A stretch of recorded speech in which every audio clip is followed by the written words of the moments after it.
Hi, Andy Knueven here, and I'm going to walk you through the Minecraft Education Edition, as a lot of people are now going to different resources and tools. Minecraft Education Edition, Minecraft just on their blog page released a update on March 11th this past week on how if you have a Office 365 education account, you can fill out a form, but your school may be eligible, but it would be having full access through June of 2020, which is an amazing thing.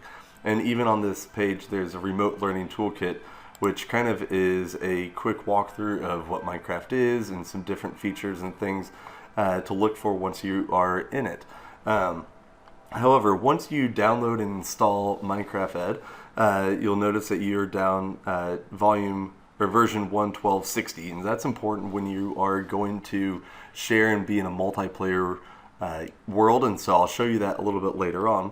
And so the first thing is simply go hit play, and I have already created a world for kind of a beginner walkthrough, so we'll go explore that first.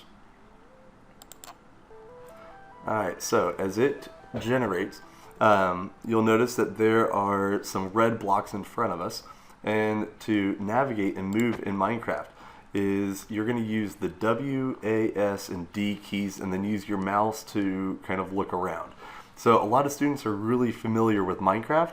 However, playing on a keyboard is a different thing, or playing on an iPad or some tablet. I mean, that's just a different kind of gameplay. So there's some walkthroughs on how to do that, and I'll show you that towards the end as well.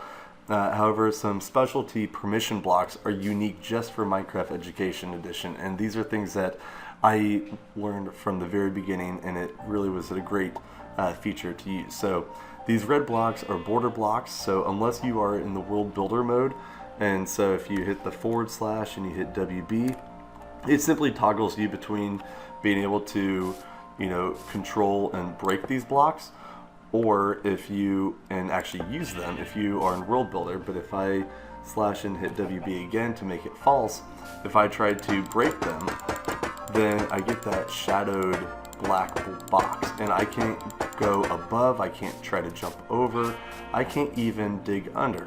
And so if I were to try to mine my way down and even try to break underneath them, I can't dig underneath. And it's also a unique thing just for Minecraft Education Edition for these blocks. So burying them is kind of a unique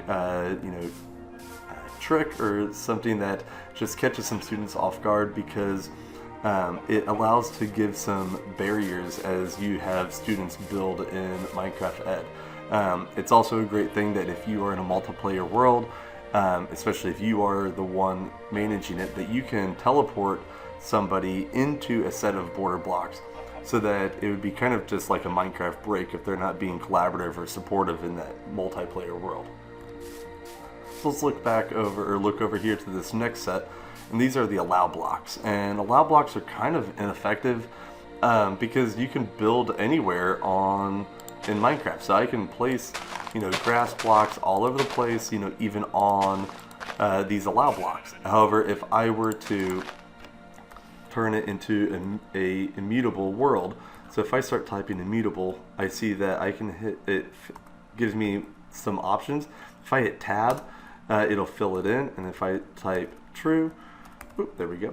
And so now it's an immutable world, so I can place the ground block on those blocks. However, if I were to put it anywhere else, it doesn't allow it. So this is really great, and I can destroy stuff on it. I can build everything on these allow blocks. However, this is a really great thing to ensure that students are building in that set place. You don't have to go search and find it to navigate and watch what they are doing. So the next one over here is our deny blocks. And deny blocks, whether when you place it, it doesn't allow you to put anything on them. And it would be really great that if you had built something and you didn't want anybody to destroy it, or directions like signs, that those can't be destroyed if you put them on a deny block. So just a little bit of control. You can walk on them, however, you just can't build on it. And now this little area over here, I simply put, sand in the ground just to identify a little bit different space. But you can set a world spawn by hitting that / and you start typing set, and you see how you have different options here. But I'll keep on typing. If I hit set world spawn, and if I enter, it's going to set it wherever I currently am. However, you can also type in coordinates, and it'll make that coordinate the world spawn point. So I'll make it where I am, but I have a set point. So 48, 68, -20. And so if I had a player join, then that would be exactly where they would spawn to. So doing that, I'll show you how we can have a multiplayer, kind of game. Or it's really not a game, it's a learning tool for sure. So if it start hosting, so I hit escape to get to this menu, and I have this tab over here for a host. So I'm going to confirm, and then it's going to give me a join code.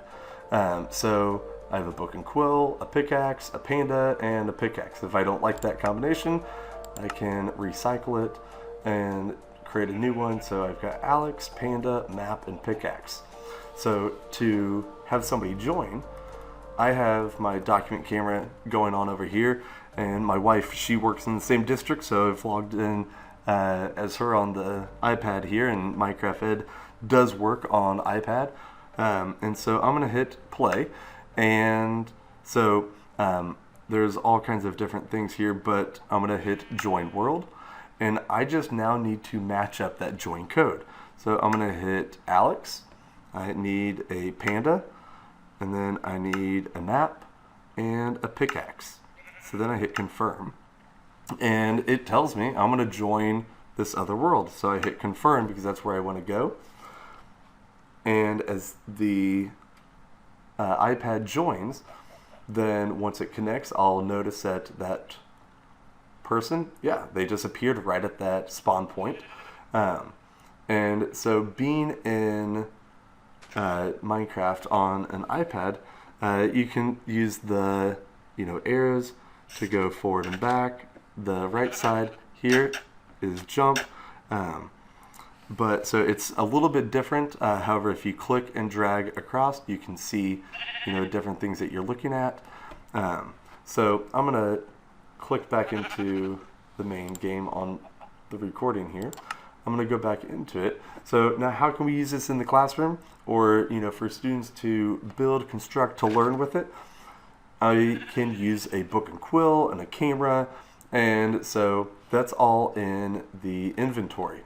Now, the thing to stress that I definitely learned as well is when I hit escape, I get to my settings in that menu bar there, or that pop-up, and I can control everything here, but I want to make sure, one, I'm in creative mode, because that fosters innovation and creativity, but also it's peaceful, so I don't have to worry about survival of any sort.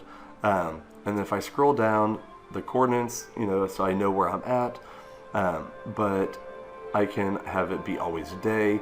But a big one down here is classroom settings. So when I scroll down to classroom settings, mobs are having all the animals and different things that may navigate through, but not destructive ones. Player damage, I turn that off so that if you have multiplayers, they can't damage, hit each other, or anything like that. Or damage from falling or anything as well. So the controls, the keyboard, all those features are in here. If I don't want to have the music as loud, I can control that, or sound effects during the game, I can control that too. But if I go back to resume the game, and in creative mode, when I hit E, I have access to all the options, all the items that I would want to have in my inventory. So I can search for things too. So one of them, I already have it in my inventory down below, but it's our book and quill. So if I type book, I have a book and quill. So I can click and I just drag it down. So I already have it there. But another one is going to be a camera. And so I start typing camera. I have a camera in here. I can click and I drag it down. And so these two things are really great to document learning. So I'm first going to document things. So I'm going to take pictures. And so the first thing I'll do is I'm going to come over to, these red blocks, and I'm going to right click and I hit use. So I'm going to document that I use my border blocks. I might document that I had my allow blocks and my deny blocks. But I've got another character here. So I can place my camera.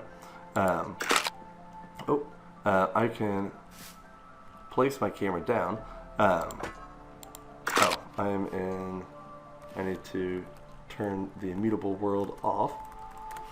There we go. So now I can place, because typically the student would already be, they don't have control of changing that stuff. So I can place my camera down, and that's going to follow me wherever I am once I click it. So if I were to take a selfie, because I'm going to take a selfie with my wife, because, it's just easy to do since she's a character in the game. So I take a picture, and now I have a memory. Now I want to document this. And so in my book and quill, to navigate all these items down here, I simply am hitting the numbers 1 through 9. That's on the 8th spot. So I can use my book and quill, and I open up a book. So here, this is a...